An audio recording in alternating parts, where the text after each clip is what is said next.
Oliver, I really need your help. The faucet is completely busted. Harper, how about we swing by tomorrow morning? Is 7 a.m. good for you? I've got everything else lined up after that. Of course, no problem, she replied, barely thinking about it. When Eleanor first introduced her son-in-law, the whole building practically threw a party. Now they've got a plumber they can count on. A young guy, but sharp, reliable, and always gets the job done. He'd show up, fix everything up, and leave with a smile, just like today. There was an issue at apartment 23. The neighbor didn't hesitate to call Oliver, relieved that help was on the way the next morning. "Hello, Harper," showing me the problem. Oliver asked, turning to the neighbor of his mother-in-law. "Here, take a look," she motioned to the bathroom. "It's the faucet." Even though it was early, the apartment smelled like fresh pastries. Oliver worked quickly, glancing at his watch. He still had some time to spare. Sit down," the woman urged. "Have a cup of tea. You probably haven't eaten yet. And these pies, they're fresh." She sounded grateful, almost excited. "You've got a minute, right?" "Yeah, I've got some time. Not much, though. I was being careful. I need to be back in the neighborhood by 9. "Well, sit down. Rest for a bit. Have another pie or two. I'll pack them up for you to take home. Your wife doesn't spoil you with these, does she? You're so thin." No, she cooks well enough," Oliver replied, but he didn't seem too convinced. The truth was, Grace didn't bake fancy stuff for him. It was always simple and modest. No frills. She justified it with the lack of money and his low income. She'd grown used to him working all day, earning a steady wage, always in demand as a good plumber, getting called to both regular homes and fancy clients.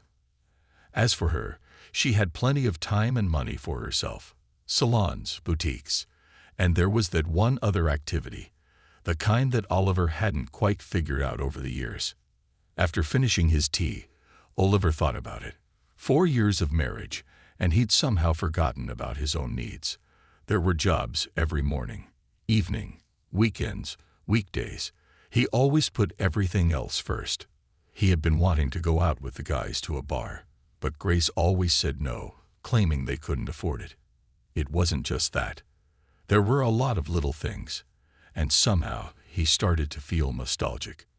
Before the wedding, he'd saved up enough for a small, decent apartment. They could afford everything they needed. But now, suddenly, it wasn't enough for Grace, even though the fridge was always stocked.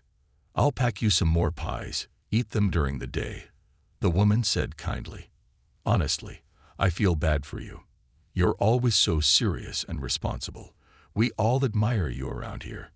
You're such a good guy. And Nora's granddaughter. She's such a sweet girl. It's too bad you two didn't meet sooner," Harper added suddenly. Oliver didn't quite catch the last part. "I'm married." "What do you mean, meet her? What would my wife think of that?" He joked, a bit confused. "Well, you really should have said something earlier. It's hard to watch," the neighbor continued. Oliver's irritation was starting to show. "Hold on.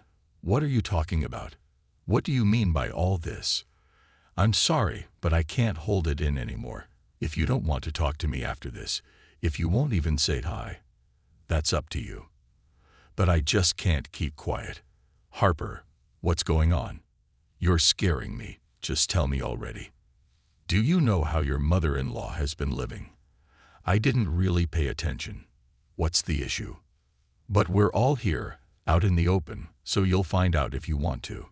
She married a military man, your Grace's father, when she was still young. They got an apartment, the one we're in now. And that's when we all got to know each other. That's it. Then her husband comes home one day, suitcase in hand, and she immediately starts calling people over. I can't even count how many showed up. And then came the messy divorce. He wanted to take his daughter, but who'd give a child to a military man always on the move? He left, came back a few times, but each time he'd leave in tears.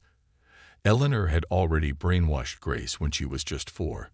She'd say things that would make a grown man cry, like, "I don't love you. You hurt me, and Mom, I hate you." All this, even though he was a good guy, just not as rich as the next guy your darling mother found. She's got a way with words, could convince Grace of anything. And I think Grace still believes it all. "I'm completely confused."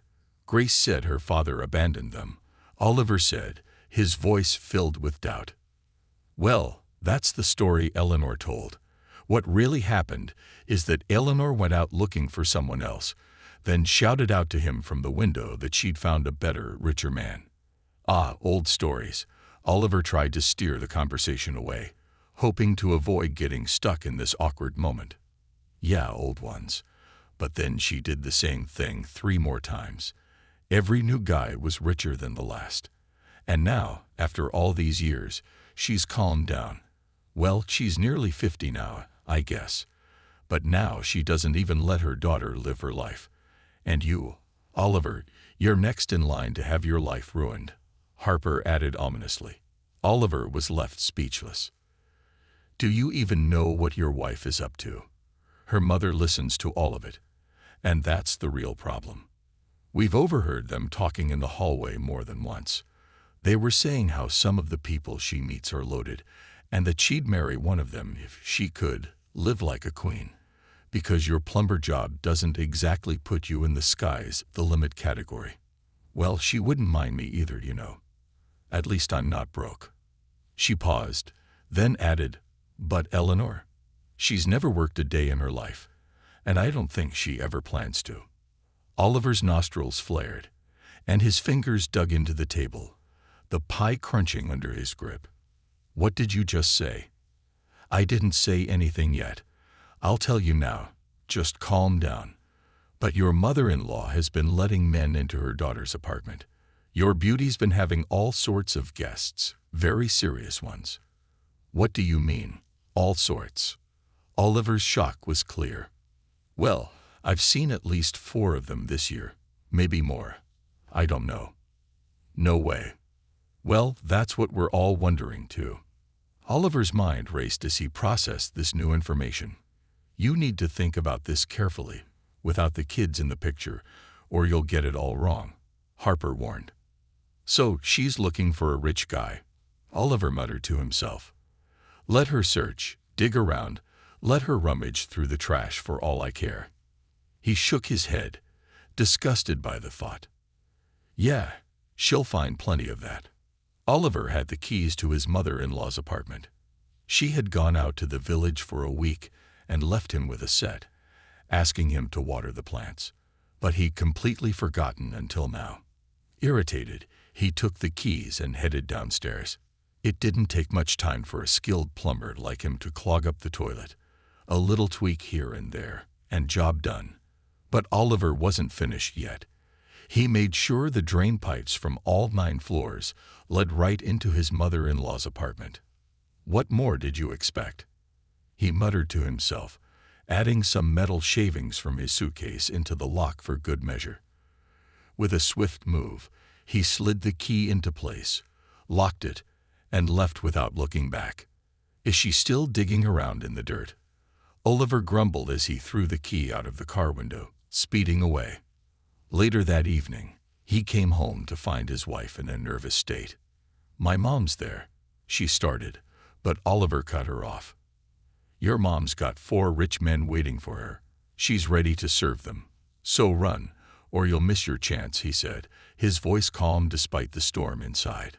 No matter how fast Grace rushed, there was nothing she could do.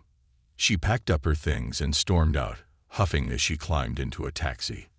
"Go on then, both you and your mother. That's the only place for you. It's where you belong," Oliver said, sending her off with those parting words. A few days later, Harper called Oliver. "Do you know how bad it smells in there now? You can't imagine how fast we've been running past your Grace's place. We couldn't stop laughing when Eleanor, Grace, and the locksmith were all locked out. We almost suffocated, but we watched the whole thing. It was priceless." "I don't get it. What are you talking about?" Oliver asked, but he was grinning, banging his fist on his knee. to keep from laughing out loud. And several days later, Harper sent Oliver the same message again. It still smells. Those two words gave Oliver an unexpected sense of satisfaction. Well, they were acting like garbage. Let them live in it.